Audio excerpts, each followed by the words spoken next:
They torture us down there! Damn it! Please! We're prisoners! She's alive!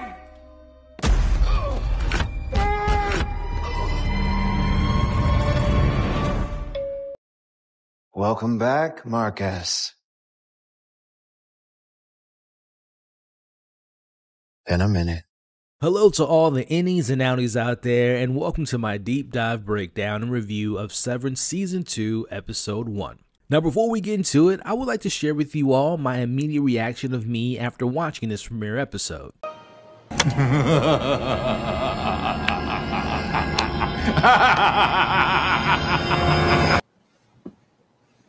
With that said, time to activate our chips and get our waffles ready and discuss this episode, spoilers ahead. We open this premiere episode with hearing the final moments of our main characters from Season 1 finale as Mark awakens in the elevator. Now, to me, Mark has the same facial expression that he had when he told his sister that Gemma was alive in the outie world, but this reaction doesn't quite add up to the same timeline given by Milchick later. As we watch Mark frantically running through the halls and he does his best Tom Cruise impression, it seemed to me that he was a bit lost and was having a hard time finding the health and wellness department. Now, this level of confusion for Mark, was it because of what we later find out is a 5-month gap between Mark's last experience, or is this a whole new floor level altogether? As Mark continues to run through the halls, I don't remember ever seeing this purple department in Season 1. Is this the same office that was under construction from Season 1 that Mark took Helly to secretly talk to? More on this a little bit later. Now, naturally, it makes sense that Mark would head straight to the health and wellness department because Mark, the last thing he remembers is finding out that Miss Casey is actually Gemma, his wife, or at the very least some version of her,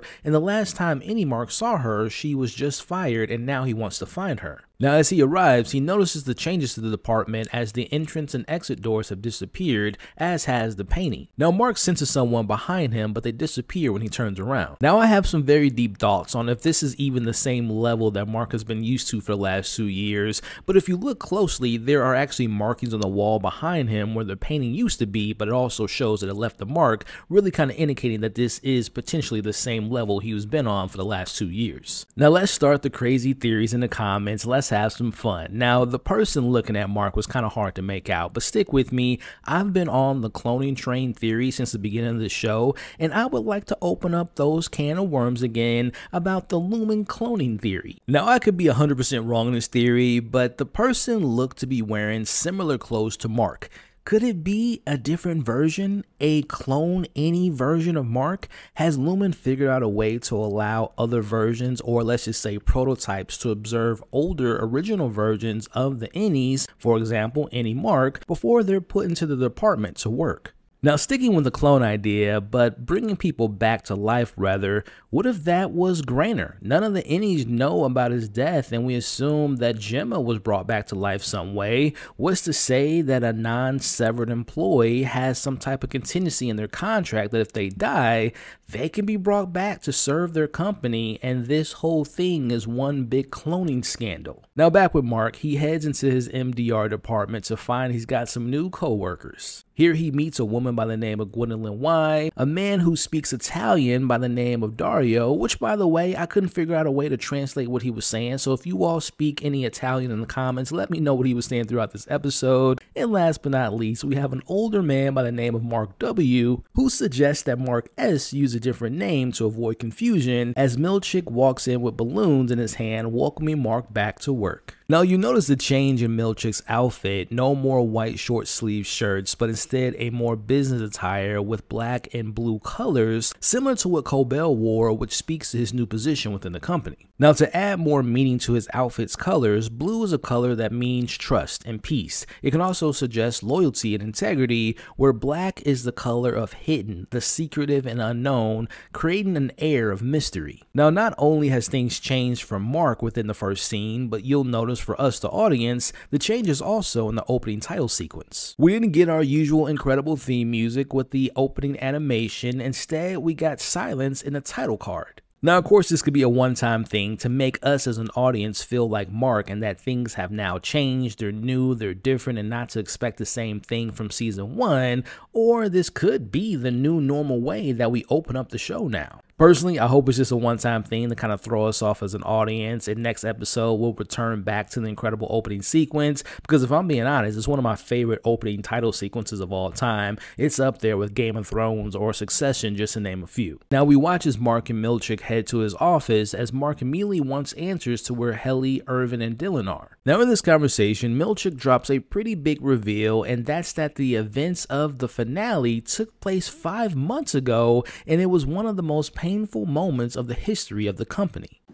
We must be cut to heal, mustn't we? Now, as they arrive, Mark is introduced to Mrs. Wong, who replaced Milchick as the supervisor on the severed floor, and oh yeah, she's clearly a child. Now, Mark learns that Miss Cobel no longer works for the company, and Milchick is now the manager of the severed floor, and that his friends were not fired, but instead, they all receive international recognition. Now, before moving on, I have some concerns that puts what Milchick is telling Mark into question. If the events took place 5 months ago, what has everyone been doing since then? Why is Milchick now just getting settled into Cobel's old office, and why is the last thing Mark remembers is telling Donovan that Gemma is alive and not something else? Now Milchick proceeds to show him the local newspaper as the headline reads, "Innies blow the whistle," with a shot of them in a car being celebrated as they are now known as the face of the Severance Reformed. Now look, I call BS on this whole reform story. First off, he doesn't let Mark read the newspaper for more than 3 seconds, but if you look at the newspaper, there's sections that are redacted, and if you read closely, it says that the 4 of the Audis were in attendance and made speeches praising the company's new changes. So you're telling me that Audi Mark didn't learn from his sister that Gemma is alive, and he willingly participated in a celebration on behalf of the company that took his wife? Also, just look at this photo. It looks like it was taken in the 70s or the 80s, and quite frankly looks Photoshop, which could be a creative choice by the show, but also maybe Photoshop by Lumen. To me, again, this just screams BS. This has to be some type of tactic to make them think that they made a difference, but ultimately Lumen is gaining back the sense of control, similar to the tactic that was used to stop Irving in season 1 from visiting the other departments from seeing each other. Now we watch as Milchick is taking a more apologetic approach towards the decision of putting the doors on the MDR and treating them like animals, a decision that he will be carrying with him for the rest of his life. Now as the company and him have been questioning themselves for the last 5 months of how they allowed a sadist like Harmony to be in position of power. He also shares that they know that she took unauthorized actions to being in Mark's life without permission. Now the belief by Lumen on Cobel's actions are that she developed an erotic fixation on Mark and planned to have a trouble with both his innie and his outie. Now Mark doesn't care about this trouble news, he just wants to know where his team is, as he's being told that they have been approached to come back to work, but they refuse, except Mark, who begged to be brought back into the fold. Now Mark doesn't take this on face value and he wants to hear it from them, but instead Milchick tells him, "That's not possible. Enjoy your balloons." I wonder if Mark truly believed that he was the only one to return and that the others didn't at this very moment. Now, if I was Mark, I would be immediately questioning why it took 5 months to return to work after allegedly begging to return there. But more importantly, I know he cares about his team and I care about them as well, but why didn't he question the fact that his Audi's wife was led to be believed to be dead, but was on the severed floor as Miss Casey?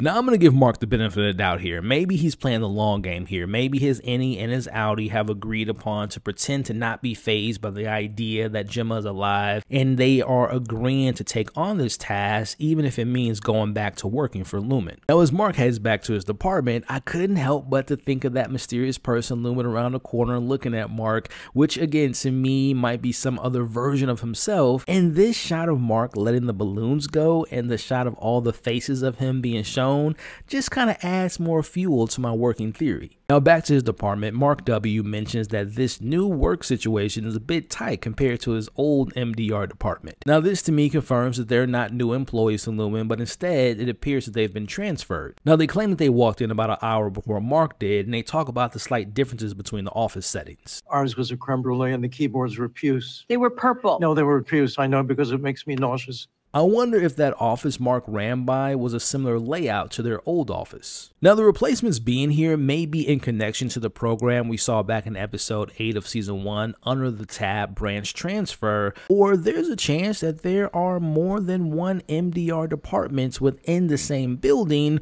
or did they come from another state or town altogether? Which, speaking of, we have Gwendolyn Y, who's taking an interest in hearing about Mark's time on the outside world, from wanting to know what the sky looked like to how the wind felt to what state they're actually in. Again, pointing out how Mark notices little changes throughout this episode after being gone for 5 months. When Mark is showing Dario where the pens are, the storage closet seems to have changed based on his expression. As we get a team building exercise as Mrs. Wong arrives with the infamous red ball of truth. Now, Mrs. Wong starts the game by introducing herself, and she says that this is her first day in the position and she was a crossing guard before taking this role. Now, I want to make the connection to what she just said to Miltrick getting his things in order in his new office. If the 5 months did indeed take place, where were the managers during this whole time?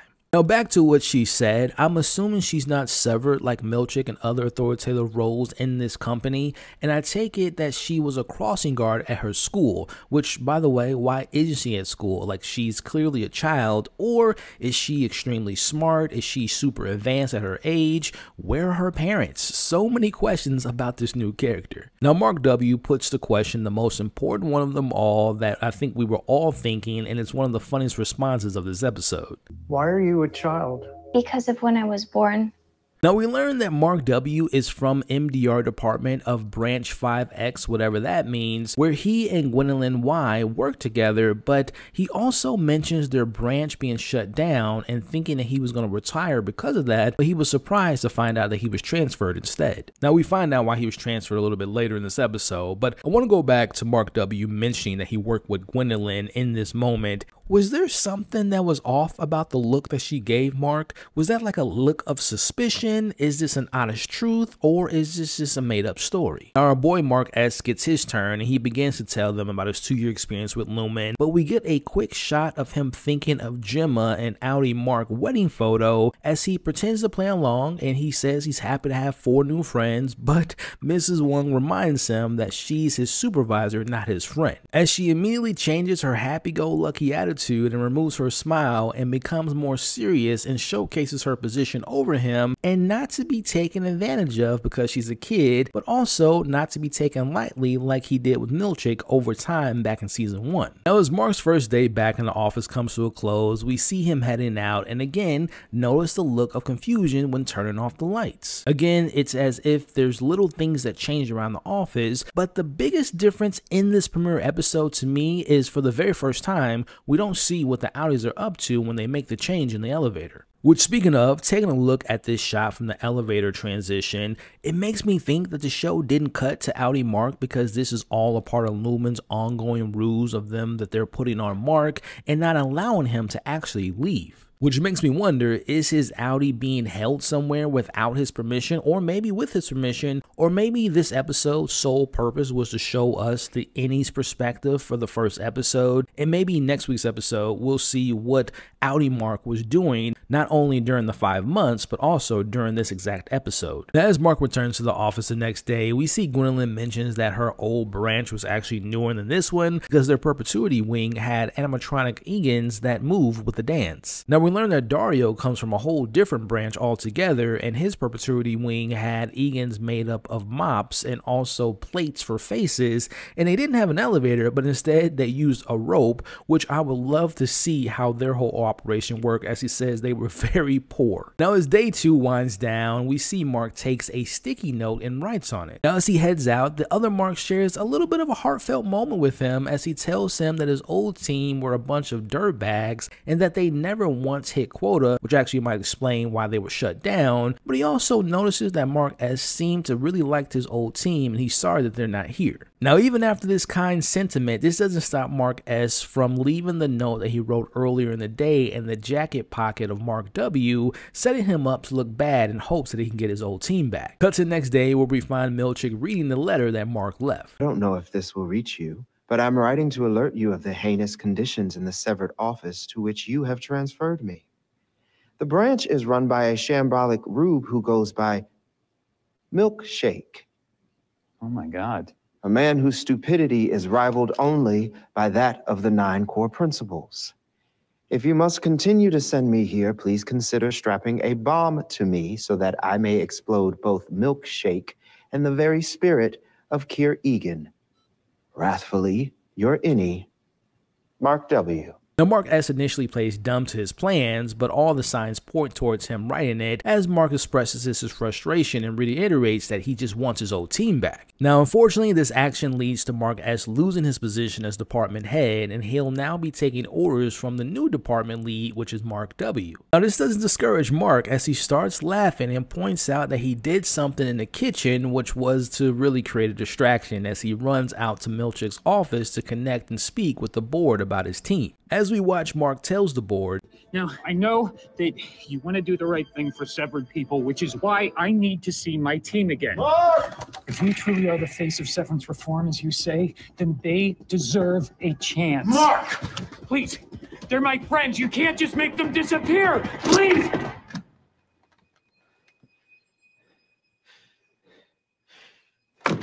Now, as we watch Mark and Milchick make their way in the halls, we see Mark makes his case to why he did what he did, but Milchick, being calm, cool, and collective as usual, he doesn't actually take Mark to the break room, which I'm sure that Mark thought he was going, but instead he sends him to the elevator to leave for the day as Mark S. screams for him to wait. Now again, we're not seeing Audi Mark's life, but instead we're brought back to the severed floor where Mark finds a brand new painting of Keir with a sword in hand with soldiers behind him, as 4 of what I assume are his employees are in a red substance with cuts and bruises on their faces looking up to him in fear. But as we learn, is actually a painting of Keir apparently forgiving his betrayers, aka him forgiving the Severance reformers. Now we learn that last part because Mark actually got his wish as Dylan arrives to tell him the last thing he remembers, and shortly after that we have Irving banging on the doors screaming for Bert from the elevator doors. Now in a shock, Irving walks past him and we see Dylan chases after him, and he asks if he discovered Irv!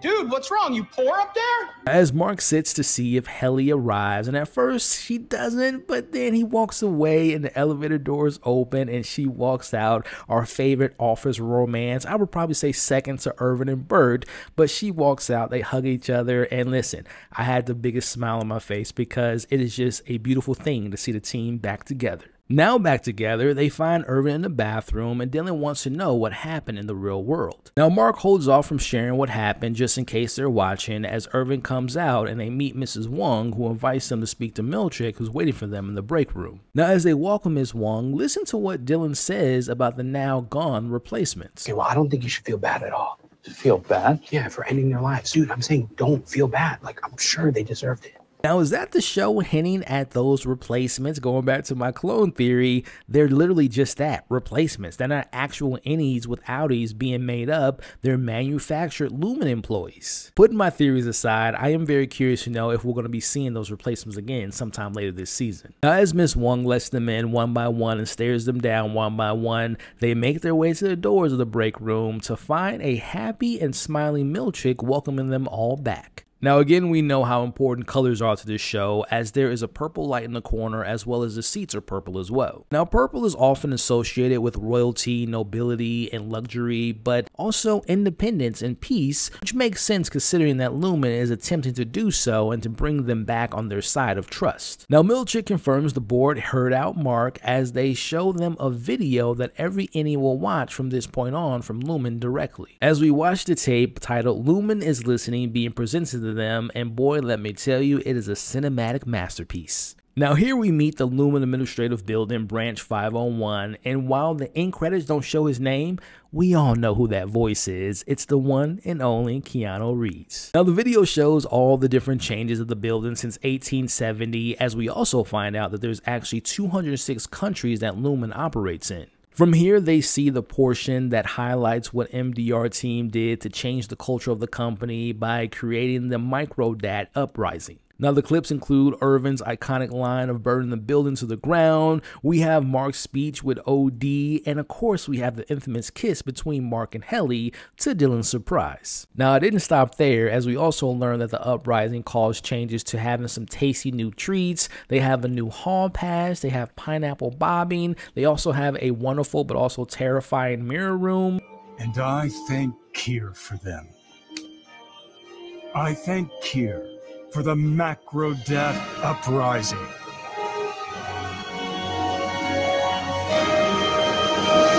Now Milchick continues the apology tour by telling them that he doesn't want to be their jailer and he respects them.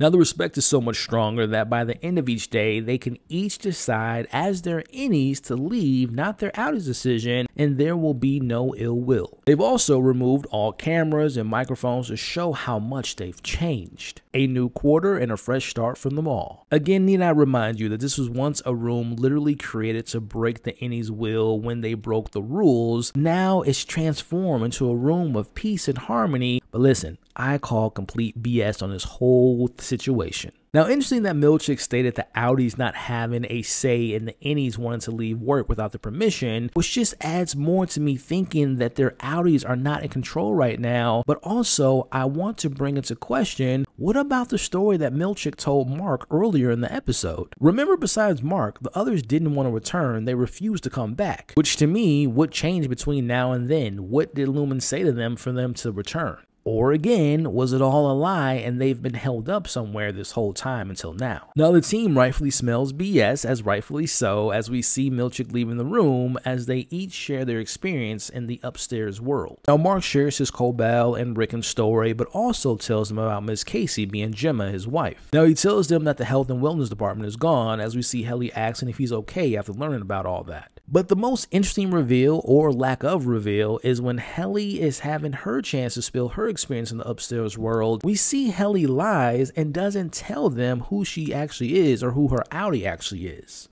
She makes up this story about living alone in an apartment in her sweats, and she lies about talking to this night gardener who knows a cop, and the cop knows about all the stuff that's going down. Now, I feel Irvin felt that she was lying, but even he hesitates to tell them what he experienced as he leaves the break room. Now, after Helly lied, at first I was thinking, oh man, what if that's not Helly, but that's Helena pretending to be Helly, and she's just making up a lie. But then the line where she looked at Irvin and said it's okay to share his story, even if it's a bad one, it kind of points to that being Helly, reflecting on her line about her painful truth about who she is. Again, it would have been crazy if that was Helena in that room and not actually Helly, but again, I do think that this is actually Helly in this moment. Now, as Dylan goes after Irving, the real Helly again seems to be present. As her and Mark take a walk, she asks him what he's going to do about Miss Casey and tells her that he wants to find her and get her out of here. Again, to add more proof that that is Helly, she seemed a bit jealous to hear about Mark and Miss Casey, but also she takes a stand about her innie and outie being two separate people. She doesn't care about her outie, and she wants to stay with Mark to help save Miss Casey. Now, Dylan catches up with Irvin, who's trying to leave, as he tells Dylan what he found after finding Bert. Now, Irvin is clearly still heartbroken and he just wants to leave. He doesn't want to experience the pain anymore, but we see Dylan stops him. As Irvin eventually tells him about the paintings of his outie and not knowing what they mean, but he's still trying to leave. But again, Dylan continues to stop him and encourages him to seek out answers about what those paintings actually mean. Now, as Dylan continues to try to convince Irvin to stay, we have Mrs. One calls Dylan to come to speak to Milchick, leaving Bert by the door to stay or to go. It's moments like this, man, that just reminds me how much I love this show and how much I love these characters, and I'm just so excited to see what their journey is going to be this season. Now, as we come to the end of this episode, we get our title moment of the episode where the computer screen says, "Hello, Miss Cobel," to Milchick's disapproval and immediately requests to have it replaced. Now, Dylan wants an apology about his best belt being destroyed, but instead, Milchick tells him his wife's name, which is Gretchen, and she wanted him to know that as he takes him to the back. Now, he shows Dylan the blueprints to a new facility called the Outie Family Visitation Suites. Now, this is where the innies can meet their Outie's family. As Dylan is the only one in the group that has a family, he wants this to stay between them, which to me is creating a possible division amongst the group. Now this whole moment just makes me think about how we spent the least amount of time with Dylan's outie in season 1. I'm questioning everything after this episode, and I'm wondering if Dylan's outie actually has a family or if Lumen fabricated a story to keep him in line. The idea being a false hope that he's got something important to go home to after work. Now cut back to Ms. Wong, and I take this moment as what she does on her downtime, or this could be approved work from Lumen, as we see that she's on her computer doing what looks like the water ring toss game, but then she takes out a handheld version of the game with Kier in the center. It's interesting because the purpose of that game is to try to toss plastic rings into small pegs or targets floating on the surface of the water in small handheld containers. Now, this game is often considered to be a classic retro toy, which kind of speaks to Kier and Lumen. We know all the cars in the town are very retro, and there's other example of retro things, but also this game does require a hand-eye coordination to be on a high level of skill, which makes me go back to Mrs. Wong playing this game. Is it because she's a kid? Does this stimulate her mind? Or is she not a kid? Is she maybe more of like a robot like Miss Casey, and maybe she severed herself? Now we end this premiere episode with the whole crew back at their desk, back at work, all having decided to stay, and they're gonna play Lumen's game for now as they'll try to uncover the truths of the company. As Irving finds his mysterious hallway with the elevator, we have Dylan wants to see about this new facility and maybe meeting his outie's family, and of course we have Mark and Helly who's gonna try to save Miss Casey. Which, speaking of, as Mark works on a file under the name Cold Harbor, he puts the bad numbers in the bin, and we cut to his 68% completion tab where we see this much different version of a computer screen labeled under the same name, where we find Miss Casey potentially doing the same thing. Now to immediately talk to that last shot of this episode, I'll remember this shot from season 1 where you notice that Kier's reflections in the screen while watching the reformer perform their work. Could Gemma be doing the same thing? Is she watching Mark refining numbers that may or may not have to do with the version of herself as Miss Casey? That's right, I'm bringing back the clone theory and working on things that can recreate or reanimate or bring back full-time Lumen employees that don't have outies but are required to work and stay in the building at all times. Could what we have just seen been Gemma on the testing floor refining her version of Miss Casey? Because you'll notice she looks completely different. Her hair is pulled back, her facial expressions are different. Is that Gemma or is that Miss Casey? Now, after my recent rewatch of season 1 before season 2, I left with the feeling that what if Gemma was a plant in Mark's life, and this is some type of project or experiment, and her car accident / death was all a part of the plan? What if she worked for Lumen before meeting Mark, and this ties into Cobel's obsession with this project because it connects to her story with the whole Charlotte bracelet that we saw back in season 1. Now going back to my whole theories, clone, and all that different stuff, I want to go back to the beginning of this episode referring to the mysterious man. Now the credits have actor Adam Jansen under the man in the hallway. Is that referring to the man in the hallway, making my Mark outie clone theory debunked? Now major questions that come to mind after watching this episode is, where's Cobel?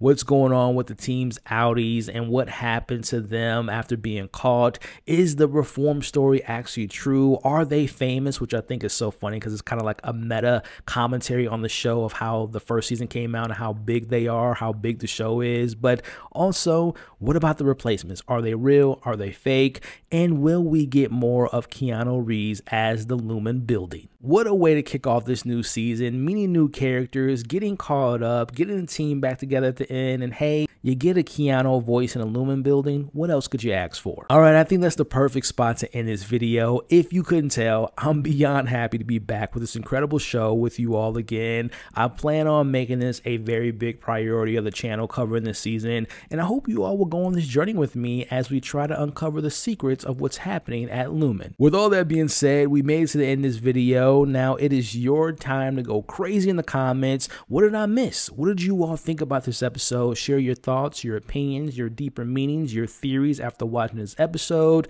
And if you all enjoyed my breakdown, hit the like button, but also share this video to anyone and everyone you know that loves talking about this show. And look, if you had some fun, let's keep the fun going. Stick around and subscribe to the channel channel today. And if you all want to support the channel more, please consider joining the channel memberships, where I plan on having some more exclusive Severance content there coming pretty soon. With all that being said, thank you all for watching this video. Don't forget, you all are awesome. Stay safe, and I'll catch you all on the next breakdown.